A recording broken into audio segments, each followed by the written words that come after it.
keinginan Ukraina bergabung dengan Uni Eropa atau UE dan NATO. Ini mengutip Al Jazeera, membuat Putin marah karena prospek berdirinya pangkalan NATO di sebelah perbatasannya. Hal ini juga didukung makin eratnya hubungan sejumlah negara Eropa Timur dengan NATO, sebut saja Polandia dan negara-negara Balkan. Saat Yanukovych jatuh, Rusia menggunakan kekosongan kekuasaan untuk mencaplok Crimea di 2014. Rusia juga mendukung separatis di Ukraina Timur, yakni Donetsk dan Luhansk, untuk menentang pemerintahan Ukraina. Isu serangan bergulir sejak November 2021. Sebuah citra satelit menunjukkan penumpukan baru pasukan Rusia di perbatasan dengan Ukraina. Rusia yang cemas ke NATO.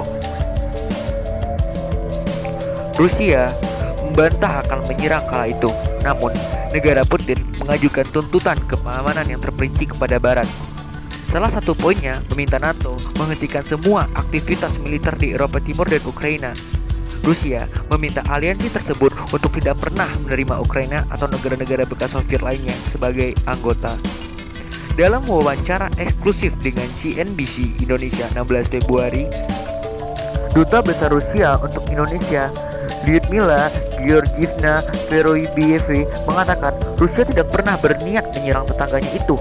Ia menyebut isu ini muncul setelah dihembuskannya Amerika Serikat, NATO, dan para aliansi. Semua histeria yang terjadi antara Rusia dan Ukraina telah ditargetkan untuk mengalihkan isu dari keamanan negara kami terkait Federasi Rusia. Kami melihat ekspansi NATO yang telah berjalan selama 30 tahun. Lebih dari kini infrastruktur NATO makin dekat ke perbatasan kami, jelasnya dalam wawancara kala itu. Pada situasi ini, Ukraina hanya dijadikan alat untuk mengobarkan informasi perang terhadap Rusia. Sementara negara kami tengah mengupayakan diplomasi, pihak Barat terus mengobarkan informasi dan menciptakan ketegangan di perbatasan Rusia-Ukraina. Sebenarnya tidak ada yang terjadi dan kami tidak berniat untuk menyatakan perang terhadap Ukraina. Tolong jangan salah paham, kami justru menganggap Ukraina sebagai saudara kami, ujarnya lagi. Memerangi Ukraina adalah gagasan yang tidak masuk akal bagi kami. Ia membeberkan NATO telah melakukan 5 fase ekspansi dari tahun 1999 hingga 2020. Pada 15 Februari, Putin menegaskan akan menarik semua pasukan dari perbatasan. Ia mengatakan ini sangat kontroversi pers bersama Kanselir Jerman Olaf Scholz di Moskow, Rusia. Putin mengatakan Rusia tidak menginginkan perang. Menurut dia, Rusia siap mencari solusi dengan Barat. Kami siap bekerja sama lebih jauh. Kami siap untuk masuk ke jalur negosiasi, ujar Putin seperti dilansir AFP kala itu. Meski begitu, negara Barat meragukan hal ini. Bahkan, intelijen NATO di Eropa Timur menyebut Rusia mungkin tetap akan menyerang meski terbatas dengan menggunakan wilayah pemberontakan di Ukraina Timur. Mengapa menyerang Ukraina? Para ahli percaya Putin melakukan ini untuk tujuan memaksa perubahan di Ukraina. Rusia ingin kepemimpinan Ukraina diganti menjadi pro-Moskow. Berdasarkan pidato Putin, Rusia melancarkan serangan besar di seluruh Ukraina dan bertujuan untuk menggulingkan pemerintahan Kiev melalui cara militer, kata Direktur Penelitian Makro Global di Eurasia Group, Henry Robb, dikutip CNBC International. Meskipun Putin mengklaim sebaliknya, kemungkinan ini akan mencakup pendudukan beberapa wilayah oleh pasukan Rusia. Dikutip oleh CNN International dalam sebuah esai panjang yang dimuat Putin di Juli 2021, ia sempat menyebut Rusia dan Ukraina adalah satu orang. Barat telah merusak Ukraina dan menariknya keluar dari orbit Rusia melalui perubahan identitas yang dipaksakan, tulis media itu menggambarkan tulisan Putin.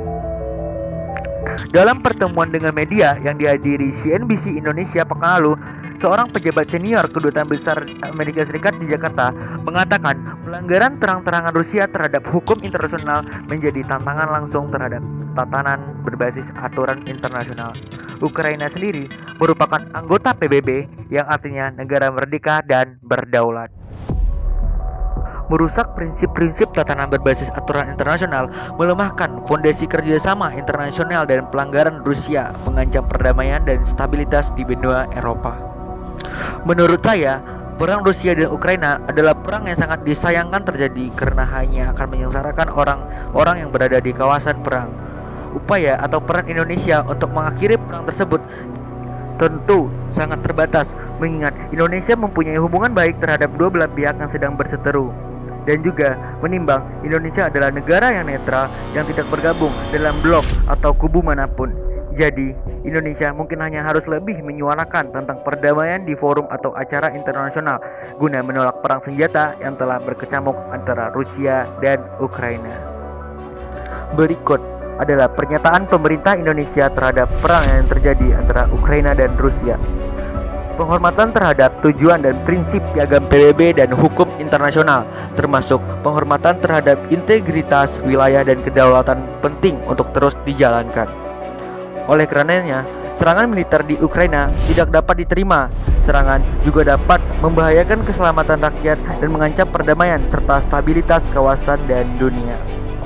Indonesia meminta agar situasi ini dapat segera dihentikan dan semua pihak agar menghentikan permusuhan serta mengutamakan penyelesaian secara damai melalui diplomasi. Indonesia mendesak Dewan Keamanan PBB untuk mengambil langkah nyata guna mencegah memperburuknya situasi. Pemerintah melalui Kementerian Luar Negeri telah mempersiapkan rencana evakuasi WNI. Keselamatan WNI selalu menjadi prioritas pemerintah.